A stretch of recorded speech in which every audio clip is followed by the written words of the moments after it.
David llegó a ser un rey, pero David lo tenía claro: yo soy un rey, él es el rey.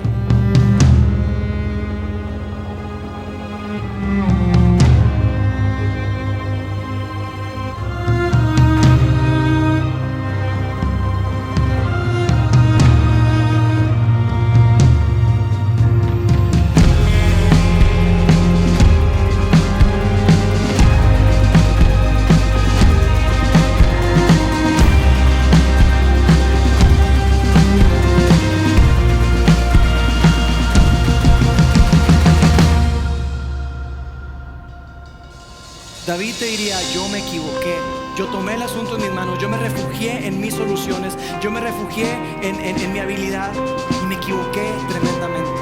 No cometas el mismo error.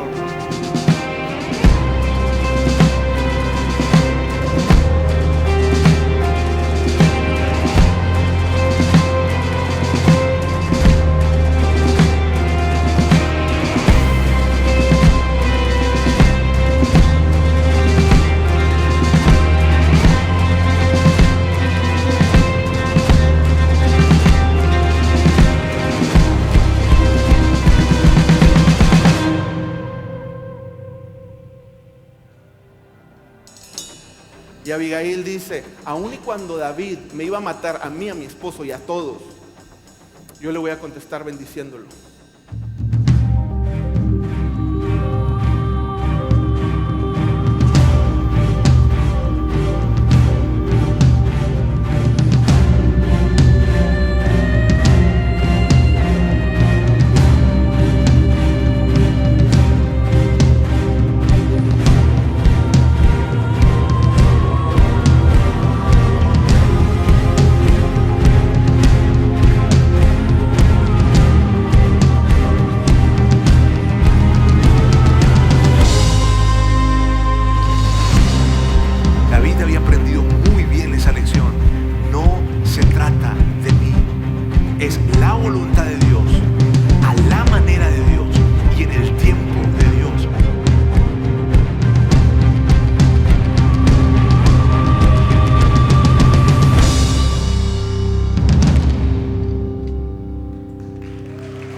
Y todo esto a propósito de que estamos terminando nuestra serie de David. Ya hoy es el último domingo, hoy es la parte número 5 de esta serie y ha sido pues muy interesante. Es algo que nosotros hemos hablado a lo largo de toda la serie, y es que la serie de David ha sido muy interesante, y lo hemos dicho cada domingo, porque la vida de David es muy interesante. Ni siquiera, yo recuerdo a Juan Ángel en algún momento decir que no tenía tanto que ver con él como comunicador, sino más bien era la historia. Y es verdad, la historia de David te engancha, te conecta increíble, porque hay muchísimas enseñanzas, aprendizajes, lecciones que nosotros podemos tomar de esa historia. De hecho, yo les comentaba que esta serie pudiésemos hacer una serie de 6 meses, y probablemente, quién sabe si acabaríamos realmente de tomar y rescatar cada una de las enseñanzas que hay. Ahora, el día de hoy yo voy a hablarles de algo que puede ser para algunos de los que están acá un recordatorio de algo que ya saben y que tienen presente. Y para otros o para otras personas puede ser algo que viene a darle un significado nuevo a algo que ya saben y que ya entienden. Porque hoy lo que vamos a hablar, amigos, y lo que vamos a ver el día de hoy es esto: la vida no siempre resulta como la planeamos. Y cuando yo te digo esto de que la vida no siempre resulta como la planeamos, probablemente tú levantes la mano y me digas: Roberto, déjame darte una cátedra de eso. Porque tal vez tú entiendes muy bien esto. Ahora, mira bien, yo quiero decirles, y para ampliar un poco esto, yo no creo que los planes sean malos. Está bien, los planes son buenos. Los planes definitivamente son planes buenos. Ahora, y de hecho, yo no creo que yo sea el mejor planeador del mundo, pero sí creo en los planes. De hecho, no tan solo creo que sean buenos, son necesarios. El asunto es que por más buenos que sean los planes, por más estructurados que sean los planes, por más anticipados que sean los planes, la realidad siempre será mayor. Siempre. La realidad siempre nos gana. Míralo de esta manera. Y eso es lo que significa que la vida no siempre resulta como la planeamos. porque la realidad llega y cosas suceden, cosas que probablemente tienen que ver con algo que alguien hizo y entonces las cosas no salieron como las planeamos, o con algo que tú hiciste o que tú dejaste de hacer.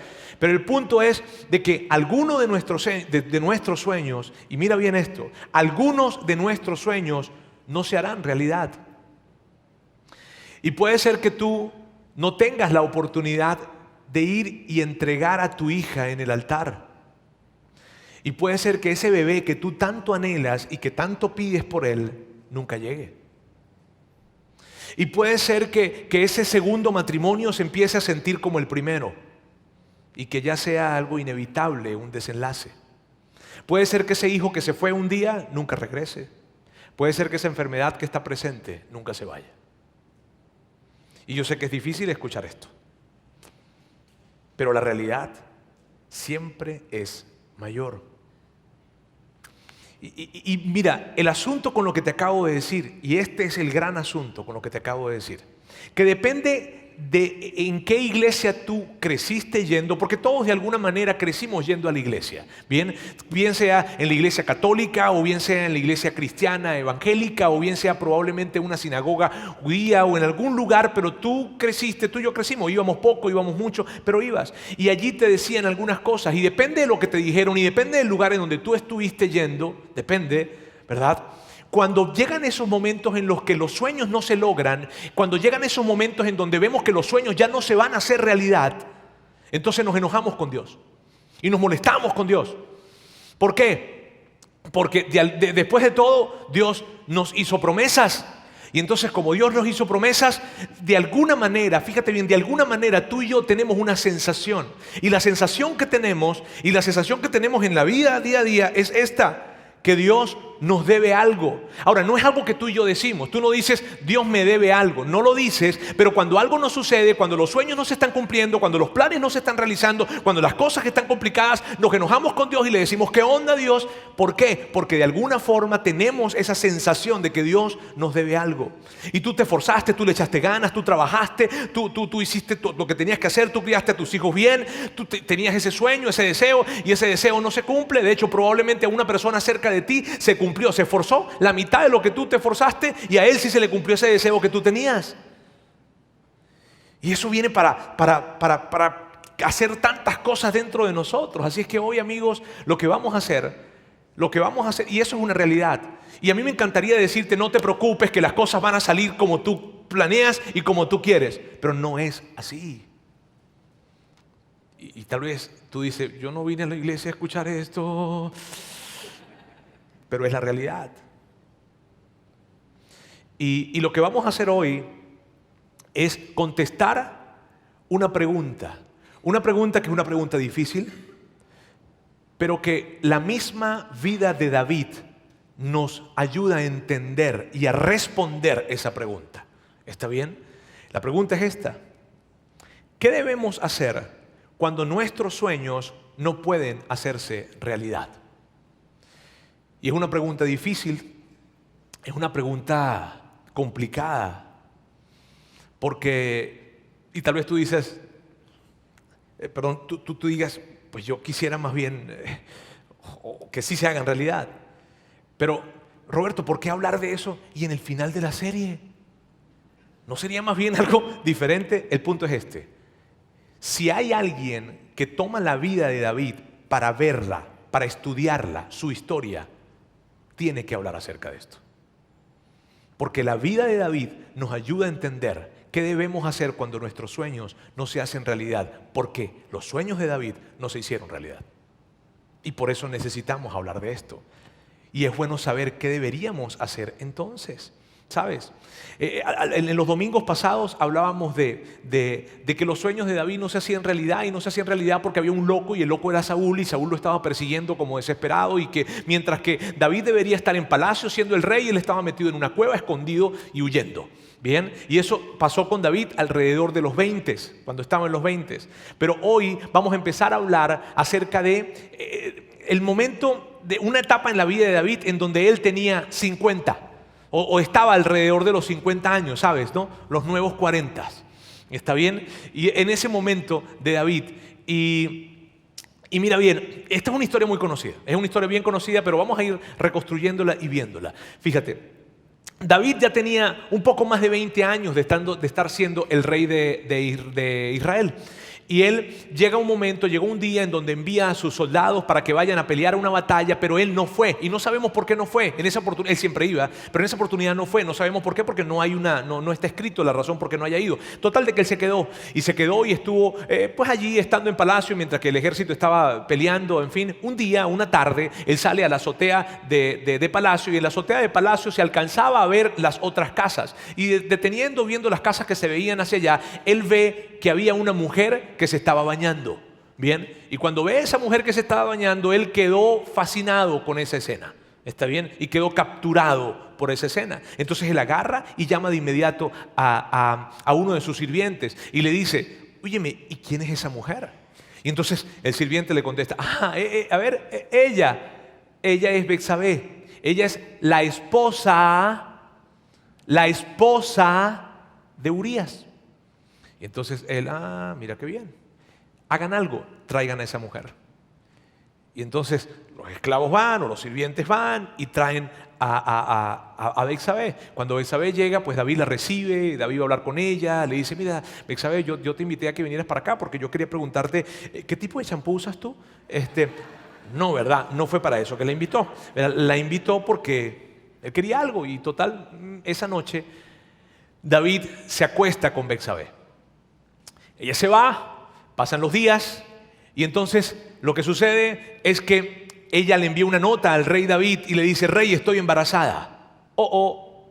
Eso complicó el asunto. David se complica, y tú entiendes la historia. Él agarra entonces y manda a buscar a Urías al campo de batalla, y lo manda a buscar con la excusa de que viniese a darle un reporte de cómo iba la guerra. Entonces llega Urías, le habla: rey, va bien, vamos así, esto es lo que ha pasado, estas son las bajas, esto es lo que hemos hecho, Y entonces de repente David le dice: bueno, ya que estás acá, Urías, ¿por qué no te vas esta noche con tu esposa? Ve esta noche con tu esposa, diviértete con ella, tú mereces esto porque tú has estado peleando. Y claro que sí, así es que vete hoy con tu esposa. Al día siguiente David se entera que Urías no se fue a su casa, sino que durmió en la puerta del palacio donde dormía la guardia real. Y él se acerca y le pregunta: Urías, ¿qué pasó? ¿Por qué no fuiste con tu esposa? Y él le contesta: no, rey, yo no pudiese ir. Yo no puedo ir sabiendo que mis hombres están dando la vida en el campo de batalla, están peleando, están allí entregando su vida, y yo voy a estar disfrutando con mi esposa. Claro que no, yo no lo voy a hacer. Entonces David dice: bueno, quédate este día también, quédate hoy también. Y David hace una carne asada ese día. Bien, su ribaicito, sus costillitas, todo un banquete hizo David, y había bastante vino. Entonces David le dio muchísimo vino al amigo Urías porque él quería que se emborrachara. ¿Para qué? Para que una vez que estuviese borracho, entonces él se animara y fuese a la casa con Betsabé. Él agarra y hace toda esa historia, y sucede, y en la noche, al día siguiente en la mañana, David va a hablar con Urías a ver cómo te fue, y lo consigue que durmió también otra vez en la puerta del palacio. No puede ser, ¿por qué? Porque Urías era un hombre justo. Urías no era un hombre que fuera loco, no. Urías entendía el valor de estar en batalla, y él decía: yo no voy a estar disfrutando cuando mi esposa, cuando mis soldados están dando la vida. Entonces David se desespera y no sabe qué hacer. Entonces aumenta su plan, lo hace más complicado, y hace una nota, y envía una nota para Joab, que era el comandante del ejército, y la envía con Urías y dice: querido Joab, te quiero pedir por favor que coloques a Urías en el momento o en el lugar más feroz de la batalla, y que los hombres que estén al lado de él lo dejen solo. Y eso era una sentencia de muerte. Y él firma esa carta, la sella y se la entrega en las manos a Urías. Y de hecho, yo no puedo imaginarme la cara de David entregándole la propia sentencia de muerte a Urías para que se la entregara a Joab. Toma, Urías. Wow. Urías llega, le entrega la carta a Joab. Joab lee la carta, mira a Urías, entiende lo que el rey quiere, y al rey no le puedes decir que no. Entonces lo que hizo fue que colocó a Urías en ese momento de la batalla. Sus hombres lo dejaron solo y murió. Entonces Betsabé se entera de la noticia. Betsabé tiene que pasar unos días de luto, y luego entonces David manda a llamar a Betsabé a palacio y la hace su esposa. Y ya la cosa allí pues parecía que todo salió bien. Él lo que está haciendo es aparecer como ese rey magnánimo que está ayudando a una viuda en desgracia y que es capaz de criar el hijo de una persona que no es su hijo. En fin, llega y todo parecía que estar saliendo bien. El asunto es que en un mundo en donde hay tantos esclavos y el palacio estaba lleno de esclavos, de hecho, cuando él le pregunta a un esclavo quién era la mujer que estaba allí, lo traen unos esclavos. Los esclavos ven cuando David se mete en la habitación con ella, o sea, no había forma de que eso no se filtrara. Lo que hizo David se filtró y llegó a oídos del profeta Natán. Natán era el profeta, era el hombre de Dios, era el que hablaba por Dios, ¿está bien? Entonces Natán llega y se va a hablar hacia palacio con David. Cuando llega le cuenta una historia ficticia a David. Le cuenta una historia de una situación en donde había una gran injusticia. Y David, cuando escucha esa historia, se enoja muchísimo y dice: ¿cómo es posible que ese hombre haya actuado de esa manera? Ese hombre merece la muerte. Y entonces Natán se le queda viendo a los ojos a David y le dice: ese hombre eres tú, David. Y David se siente mal. David da pasos hacia atrás y él sabe lo que está haciendo Natán. Él sabe lo que él ha hecho. Y en medio de esa situación, David está sintiéndose muy mal y Natán luego le dice algo. Y mira bien, amigo, el problema aquí es el siguiente: todo pecado tiene consecuencias. Todo. Mírame bien, el pecado viene como en un kit, está empaquetado. Y las consecuencias están pegadas, independientemente de que tú creas en Dios o no creas, independientemente de que tú seas una persona religiosa o no lo seas, seas un seguidor de Jesús o no lo seas. Esto es una ley universal. El pecado tiene consecuencias y viene empaquetado con las consecuencias. Así de sencillo. Entonces, Natán le habla a David acerca de estas consecuencias y esto es lo que le dice: pues bien, así dice el Señor: yo haré que el desastre que mereces surja de tu propia familia. Lo que tú hiciste a escondidas, yo lo haré a plena luz a la vista de todo Israel. Y lo que le estaba diciendo Natán a David era esto: David, tú eres el rey de Israel. Y por ser el rey, por ser el líder, las consecuencias son señal de rendición de cuentas a toda la nación. Me explico. David, tienes que rendirle cuentas a toda la nación de Israel. Y aquella persona que se le entregó una gran autoridad, también se le entrega una gran responsabilidad. Y tú lo hiciste escondidas, creíste que nadie te iba a ver, porque así creen los que hacen el pecado. Creen que nadie lo va a saber, pero sabes, eso siempre sale a la luz. Y en tu caso, tú eres el rey. Por lo tanto, toda Israel lo tiene que saber. Y las consecuencias las verá toda Israel. David está escuchando esto, se siente profundamente mal y lo que sorprende inclusive es su respuesta. Su respuesta es esta. Su respuesta es: he pecado contra el Señor. ¿Y por qué te digo que sorprende? Me encanta la respuesta de David. Porque David no dijo: yo soy el rey. David no dijo: mírame, lo que pasa es que ella se estaba bañando y me estaba mirando. No. Ella me sedujo. No. David dijo: yo pequé. David no se confundía. Él sabía que el verdadero rey de Israel era Dios. Y que él había violado la ley de Dios, pero él no iba a abandonar la ley de Dios. Qué increíble lección la de David. Natán le dice esto: el Señor ha perdonado ya tu pecado y no morirás, le dice Natán. Entonces, Natán le dice a David: David, Dios ha visto tu corazón y Dios ha visto que estás realmente arrepentido. Tú, a pesar de que lo que hiciste fue algo, pero muy malo, ¿sabes? Dios te perdona. Dios te perdona, pero rey, entiende algo. Las consecuencias están presentes. Porque rey, tú sabes cómo funciona el pecado. Tú sabes, el pecado viene pegado con las consecuencias. Y claro que Dios te perdona al ver que estás realmente arrepentido, pero las consecuencias son algo que tienes que vivir. Y tú asesinaste a alguien, te acostaste con la esposa de alguien, engañaste a toda una nación. Sabes, tienes que vivir consecuencias. Y probablemente alguien cerca diría: óyeme, pero las consecuencias probablemente van a ser muy duras. Y Natán voltearía y lo miraría y le diría: dile eso a la mamá de Urías. O a toda una nación que ha confiado en la integridad de su rey. Y le dice: Dios te perdonó, pero las consecuencias tienes que vivirlas. Y pasó un tiempo, pasó algo allí en la historia que se creía que eso era toda la consecuencia, pero no. Pasó un año, pasó 2 años, pasaron 5 años, pasaron 10 años, y 10 años después, las consecuencias, esas enormes que dijeron que todo Israel la iba a saber, llegaron. Aparece un personaje en la historia, ese personaje se llama Amnón.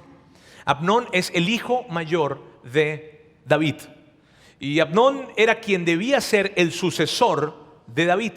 Pero al final del día no lo fue y no les quiero anticipar las cosas. Está bien, lo que pasó con Amnón fue, y ustedes ya lo saben también, ¿verdad? O algunos, ¿verdad? El asunto es que Amnón estaba obsesionado con su hermana Tamar.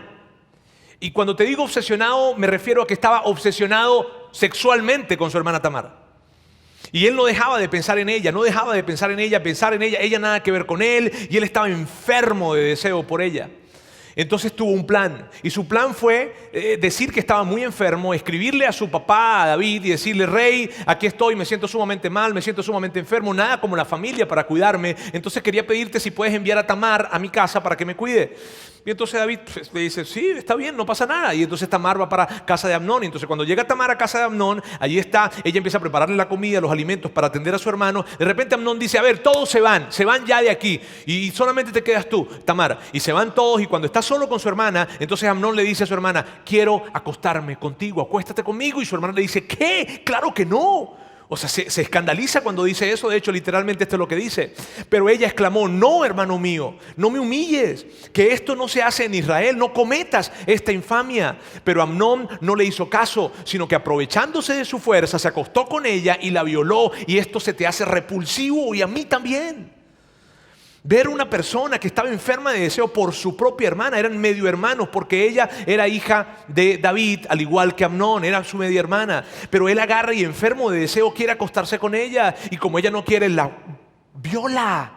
Y lo que sigue es más indignante aún. Y sabemos eso porque los historiadores, los que escriben esta historia, no omiten ningún detalle. Y entonces sabemos que lo que sucedió con Amnón fue lo siguiente. Dice: pero el odio que sintió por ella después de violarla fue mayor que el amor que antes le había tenido.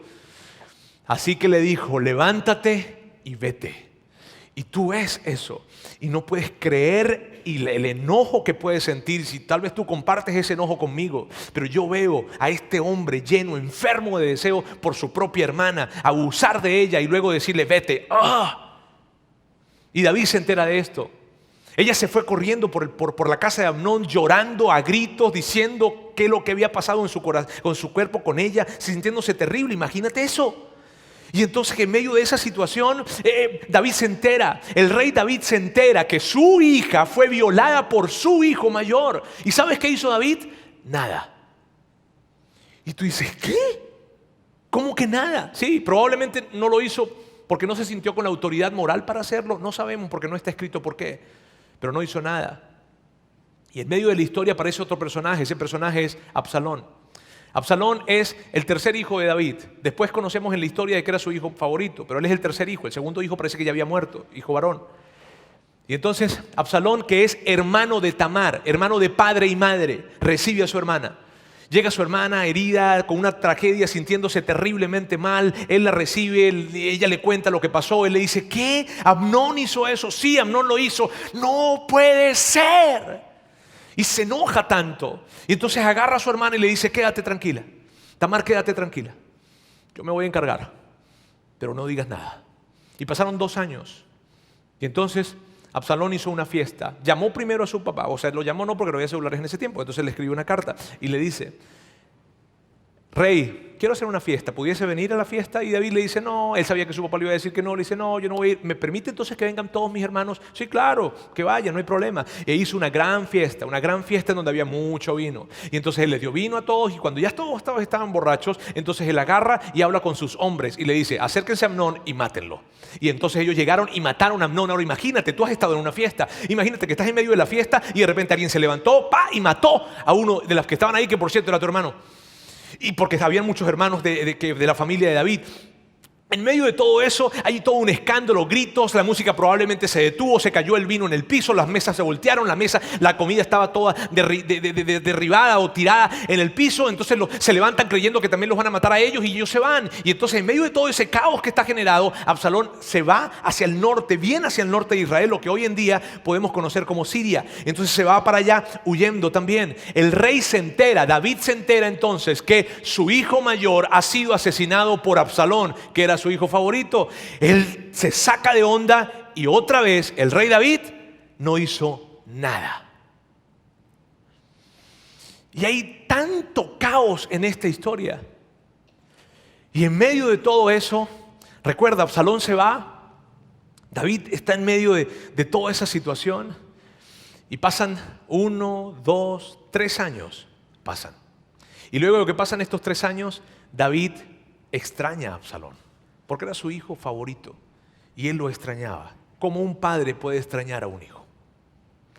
Lo extraña y Joab, que era parte del ejército, el comandante, el general del ejército de David, se da cuenta que David se siente mal, se siente afligido. Entonces él inventa una historia allí para hacer de que David trajera a Joab, a Absalón. Porque independientemente de que lo extrañara, David no se movía a traer a Absalón. No lo hacía.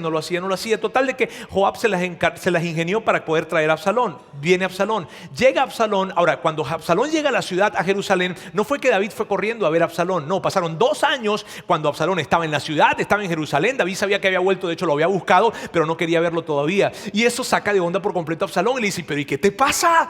Me traes para acá, me traes acá y no me quieres ver, ¿qué onda? Entonces Absalón busca la manera de ver a su papá, busca la manera, no lo logra, hace una locura, tienes que leer la historia, ¿verdad? Total de que logró ver a su papá. Cuando ve a su papá y se encuentra con su papá lo agarró, le agarra, le da un beso y adiós. Y fue la última vez que se vieron. Y Absalón se saca de onda. El corazón de Absalón estaba totalmente resentido. ¿Por qué? Porque su papá no había hecho nada cuando violaron a su hermana Tamar. Y después se alejó por completo de él. Lo invita a venir otra vez. Lo tiene 2 años allí y no lo ve. ¿Y qué onda? El corazón de Absalón estaba totalmente resentido. Y entonces hace un plan. Y el plan era derrocar a su papá. O sea, volverse ahora él el rey. Acabar con el reinado de David. La historia pareciera que se complica cada vez más.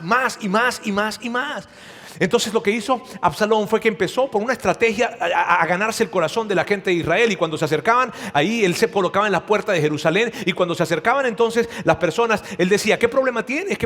Yo te pudiese ayudar. Y los abrazaba y les daba besos y les decía, yo te pudiese ayudar aún más, pero no puedo porque no soy el rey. Si tan solo yo fuera el rey. Y así empezó sagazmente a ganarse el corazón de la gente. Y esto fue lo que sucede. Un mensajero le llevó a David esta noticia. Todos los israelitas se han puesto de parte de Absalón. Y David entendía esto. Sí, claro, no era una noticia nueva para él, porque él sabía durante 4 años su hijo estuvo tratando de ganándose el corazón de la gente. Y luego continúa y dice así. Entonces David les dijo a todos los oficiales que estaban con él en Jerusalén, vámonos de aquí, tenemos que huir. Pues de otro modo no podremos escapar de Absalón. Démonos prisa, no sea que él se nos adelante y si nos alcanza nos traerá la ruina y pasará a toda la gente a filo de espada.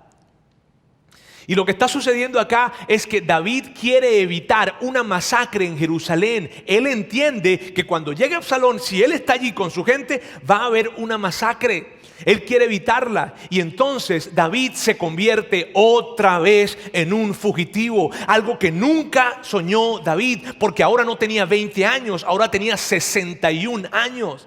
Y él no se imaginó que en su vida, a los 61 años, después de más de 30 años de haber estado reinando en Israel, ahora iba a estar huyendo y de su propio hijo. El mundo de David se derrumbó. La historia de David es complicada. 16 años después de que él cometió adulterio y asesinó, ahora su vida se complicó totalmente. Imagínate, su hija es violada por su hijo mayor, su hijo favorito asesina a su hijo y ahora ese mismo hijo quiere quitarle el reino y quiere venir a matarlo. No me digas que es una historia color de rosa. Ahora, en este momento de la vida de David es cuando su historia se combina con la nuestra. ¿Por qué? Por algo que probablemente pasó en tu vida o está pasando en este momento o probablemente va a pasar. Cuando nos llenamos de coraje, cuando el dolor está presente, cuando la frustración está presente, cuando vemos que nuestra familia no es lo que nosotros soñamos, que nuestras finanzas no son lo que nosotros soñamos, que nuestra realidad en salud, de lo que sea, no es lo que soñamos y entonces nos enojamos y hay dolor dentro de nosotros. Y entonces se presentan los cuestionamientos y las preguntas, ¿y dónde está Dios? Y esas son las preguntas que de repente empezamos a hacernos. ¿Dónde está Dios? Porque si Dios estuviera presente, de alguna manera iba a evitar que esto sucediera. ¿Y cuál es el punto? O sea, ¿por qué esto sucede? ¿Y para qué seguir intentándolo? ¿Para qué tengo que seguir creyendo en un Dios que no está haciendo nada para ayudarme? Y cuestionamientos como estos se presentan. Y se presentan, ¿por qué? Porque probablemente tú estás echándole ganas a tu relación, a tu matrimonio, y mira la manera en lo que él o como él te paga, o como ella te paga. Porque entonces tú hiciste todo lo que te dijeron que tenías que hacer y sabes, no funcionó. Y el tratamiento no funcionó y la enfermedad sigue presente. Y entonces tú hiciste todo lo que te dijeron que tenías que hacer y para que llegara ese bebé, pero sabes, no funcionó. Y te sientes tan estresado porque te dijeron que hicieras las cosas bien, que te esforzaras y que fueras honesto y que las cosas iban a estar bien. Lo hiciste, te esforzaste, fuiste honesto y nada funcionó. Y hay tanto dolor y tanta frustración y esas preguntas se presentan y es lo que probablemente estaba pasando con David. El tema es que cuando estamos viviendo en esos momentos, ¿sabes qué es lo que pasa? Que tomamos decisiones. Y cuando tomamos decisiones en esos momentos en donde hay tanta emoción presente, lo que sucede normalmente es que empeoramos la situación. Pero esta no era la primera vez en la que David estaba pasando por eso. No era la primera vez. David ya había tenido situaciones de mucha tensión. Y David había aprendido la lección. Por lo tanto, la forma en cómo actuó esta vez fue diferente. Y esto fue lo que pasó.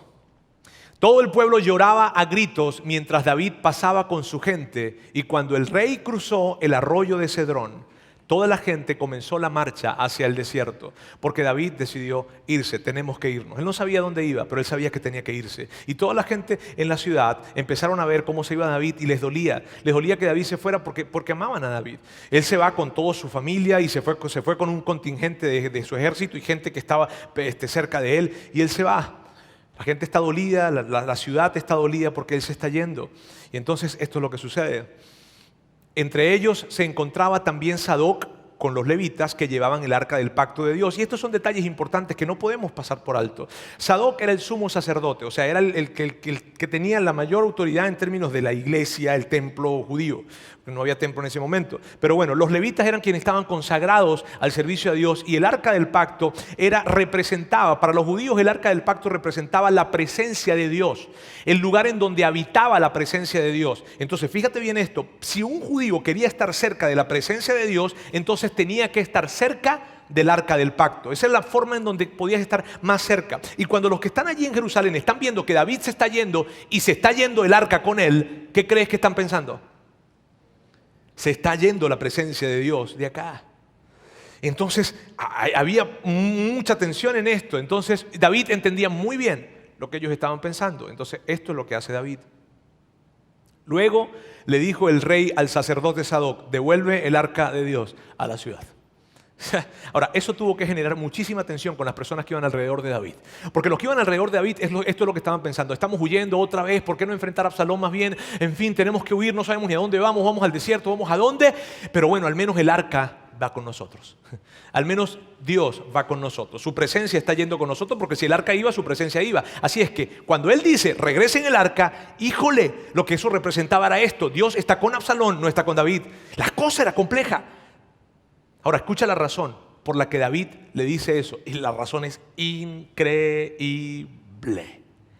Porque David le dice eso a Sadoc: si cuento con el favor del Señor, Él hará que yo regrese y vuelva a ver el arca y el lugar donde Él reside.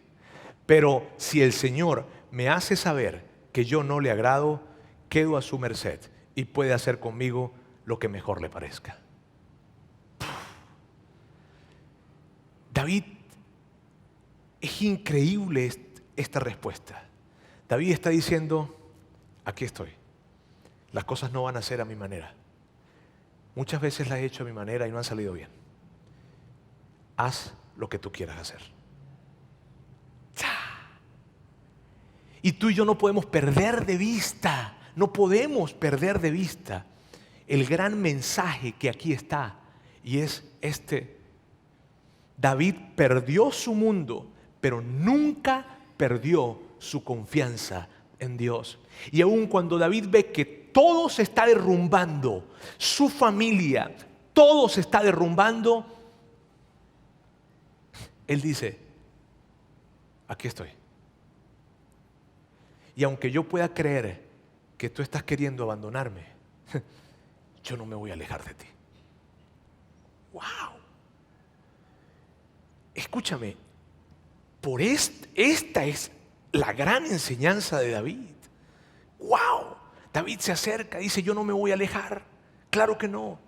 Aquí estoy. Es increíble esto. Su confianza en Dios. Y bueno, lo que pasó es que Absalón ahora se va. Y luego que Absalón se va a la Jerusalén y toma la ciudad. Cuando toma la ciudad, David está huyendo, David se va. Y cuando él toma la ciudad, él siente que ese tomar esa ciudad no estuvo chida porque no hubo una batalla, no agarraron al rey David, no estaba ahí. Entonces él siente como que no es una victoria que yo quiera presumir. ¿Está bien? Aparece un personaje en la historia que se llama Ahitofel. Aquí está. De hecho, de aquí viene la expresión Agito, de aquí mexicana, pero Ahitofel. Muy bien. El punto es que Ahitofel está allí y ahora él es un consejero de reyes, es el consejero del rey. David fue consejero del rey David, ahora es consejero de Absalón. Y en medio de esa situación, él agarra, le da algún... De hecho, David envía unos espías para... Mírame, la historia es fascinante, tienen que leerla, no les voy a dar ese detalle. ¿Está bien? Es increíble, tienen que buscarla y leerla el detalle. Pero el punto fue que entonces Absalón decide ir a buscar a David. A buscarlo donde sea. David llega a una ciudad que se llamaba Mahanayim. Allí está y él se entera que Absalón, su hijo, viene ahorita a querer atacarles, pues. Y él dice, señores, ya no podemos hacer más nada. Reúne a su ejército y le dice, mírame, por más de que quisimos escapar, por más de que quisimos evitar una matanza, por más de que quisimos derramar sangre, ya no puedo hacer más nada. Ahora Absalón viene a buscarnos a nosotros. Entonces hace una estrategia que es brillante. Por cierto, David era un estratega militar espectacular y y lo que hizo con su gran ejército fue dividirlo en tres. Y tomó 3 generales y los colocó enfrente de los 3 ejércitos. A Abisai, a Joab y a Itai. Allí los coloca y esto es lo que sucede. Además, el rey dio esta orden a Joab, Abisai e Itai, porque eran 3 ejércitos, recuerda, que él organizó. Le dice, no me traten duro al joven Absalón. Y lo que David está diciendo es, mira, yo sé que va a haber matanza, yo sé que va a haber sangre, yo sé que la cosa se va a poner en un caos total, pero por favor, tráiganme a mi hijo con vida. Por favor. Y todas las tropas oyeron las instrucciones que el rey le dio a cada uno de sus generales acerca de Absalón. O sea, todos los que estaban allí y todas las tropas se enteraron de que David quería a su hijo vivo de vuelta. ¿Ok? Sigue la historia. El ejército marchó al campo para pelear contra Israel y la batalla se libró en el bosque de Efraín. No sé por qué terminó librándose en el bosque, probablemente fue parte de la estrategia de David, pero esto es interesante. Fíjate, son pequeños detalles que hacen la historia interesante. ¿Por qué? Porque el ejército de Absalón era mucho más grande que el de David. Sin embargo, el tamaño del ejército importa muy poco cuando la batalla se va a dar en el bosque. Ahí lo que importa es la estrategia, la comunicación, la experiencia. Eso es lo que importa. Entonces, en medio de toda esa situación, esto es lo que sucede. La lucha fue intensa aquel día. Hubo 20,000 bajas. Sin embargo, los soldados de David derrotaron allí al ejército de Israel. La batalla se extendió por toda el área, de modo que el bosque causó más muertes que ni siquiera la misma espada. Y eventualmente lo que sucedió es que Absalón es capturado y Joab, uno de los generales de David, asesina a Absalón. Llega la noticia al rey David y le dicen, rey, Absalón murió. Mírame, los que hacen es lo que construyen la historia. Dicen que David se estremeció. Cuando recibió la noticia fue tan profundo su dolor, tan profundo que él decía, no, que me hubiese pasado esto a mí, pero no a mi hijo. Y si tú eres padre entiendes esto, pero el dolor de David fue tan profundo, tan grande, que ningún soldado pudo celebrar la victoria que tuvieron. Y David regresa a Jerusalén como rey, pero no regresó siendo el mismo. Su mundo se había caído. Y ya nunca más iba a ser igual. Y 9 años después, a la edad de 70 años, David murió. Y cuando tú ves la historia de David y empiezas a detener y ver cada detalle, mira, los biógrafos dan tanto detalle de esta historia que la veracidad es total y absoluta de esto.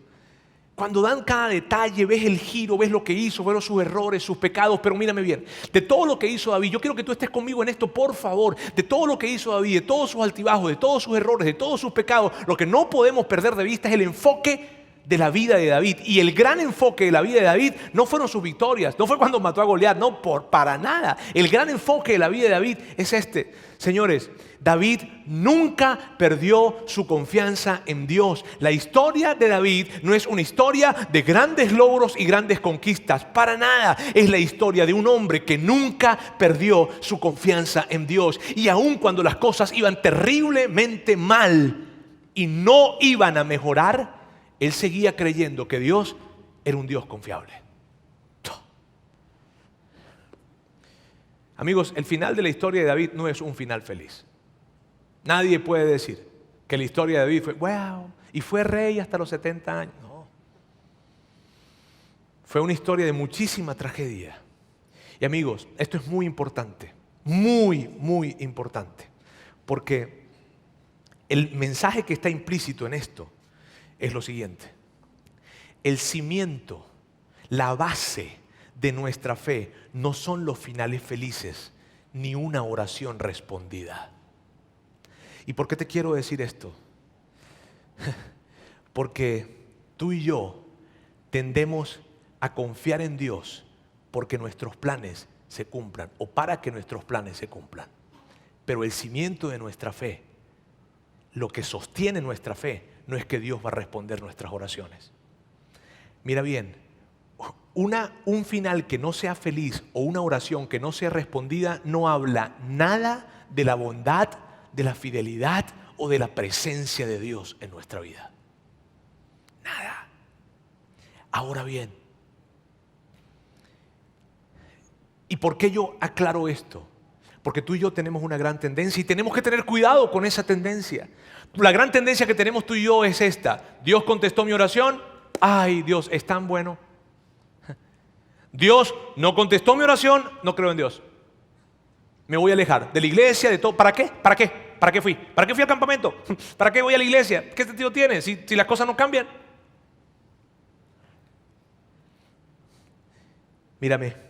De todas las personas que están presentes en el Antiguo Testamento, en esa gran sección de la Biblia, toda la historia que está presente en esa gran sección, David sería el primero que correría para decirte esto, para decirte, Dios no te ha abandonado.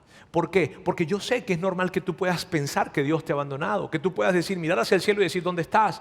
Y cuando de repente estás pasando lo que estás pasando y tú ves que tu familia no se compone, que la salud no se compone, que las finanzas no se arreglan, que todo está hecho un caos, tú puedes pensar, Dios me abandonó, Dios no está interesado en mí. ¿Y sabes qué haría David? David saldría corriendo apresurado y te tomaría de los brazos y te diría, no, Dios no te ha abandonado, porque cuando yo tuve problemas, porque cuando yo tuve broncas, porque en los momentos más bajos de mi vida, Él estuvo conmigo. Y si de alguna manera yo pude salir adelante en medio de tanto dolor y tanta crisis, fue porque Él estuvo conmigo.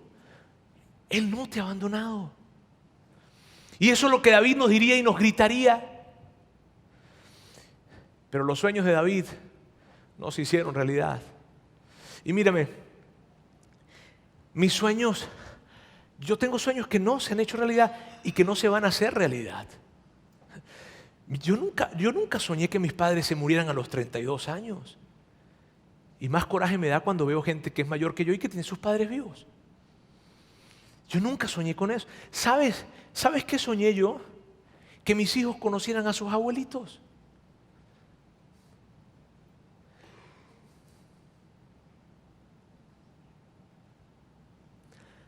Nunca soñé que no los iban a conocer. Yo soñé que podía mostrarle a mi papá a sus nietos. Pero no pude y no podré. Yo nunca soñé que íbamos a vivir 3 pérdidas como familia. No lo soñé. Nunca soñé que el año en que yo me mudo para esta ciudad, y que lo hago porque entiendo que estoy obedeciendo a Dios y que vengo a plantar una iglesia. O sea, no vengo a hacer un negocio, por Dios. Vengo a plantar una iglesia. Dios cuidaría de mí y de mi familia, pero justamente ese año tuvimos la última pérdida. Y fue cuando nos volteamos hacia el cielo, mi esposa y yo, y no se supone que debías cuidar nuestra familia porque nosotros estamos haciendo tu trabajo, o no tu trabajo, me refiero, involucrándonos en tu trabajo. Yo nunca soñé eso. Y yo sé que tú tienes tu historia, y probablemente tu historia es muy complicada y más complicada que la mía o la de cualquier otro.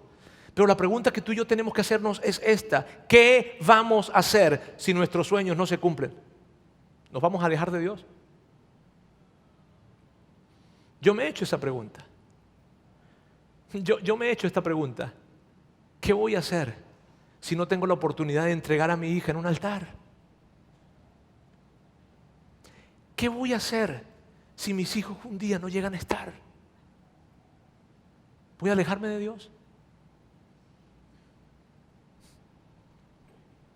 Y lo que yo quiero es invitarte a ti que juntos tomemos el ejemplo de David y que digamos a Dios: yo nunca voy a dejar de confiar en ti. Y Dios, yo sé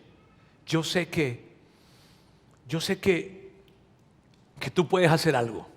Yo sé que tú puedes intervenir en mi familia, puedes intervenir en mis finanzas, puedes intervenir en mi salud. Yo sé que tú puedes hacer que llegue ese bebé, yo sé que tú puedes hacer que las cosas mejoren, yo sé. Pero si nunca llega, pero si no mejoran, pero si nada sucede, yo igual voy a confiar en ti. Y yo quiero que hoy, y yo sé que tú no esperas que una serie termine así, pero yo quiero que hagamos algo hoy diferente y especial, porque nuestra fe no está basada en lo que Dios hace, sino en quién Dios es. Esa es una fe sólida. Y yo creo que hoy vamos a terminar de una manera diferente, ¿sabes? Yo le voy a pedir a los muchachos que pasen de la banda y vamos a terminar cantando una canción. Yo quiero pedirte que por favor te levantes conmigo, con todos. Y que mírame, la letra de esta canción, ya tú conoces esta canción, tú la conoces. Pero ¿sabes qué me encanta? De que tú y yo podamos unir nuestros corazones para decirle a Dios: Dios, nosotros confiamos en ti, no por lo que tú haces, sino por quien tú eres. Y si ninguno de mis sueños se hace en realidad, yo no me voy a alejar de ti. Dame la fuerza para atravesar por eso, pero yo no me voy a alejar de ti. Y yo quiero que esta canción se convierta en una declaración tuya de fe, de confianza en Dios, en donde le expresas a Dios tu total y absoluta confianza en Él.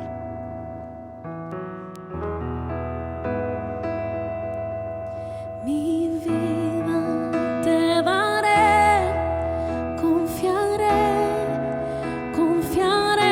en ti, mis sueños rendiré, confiaré.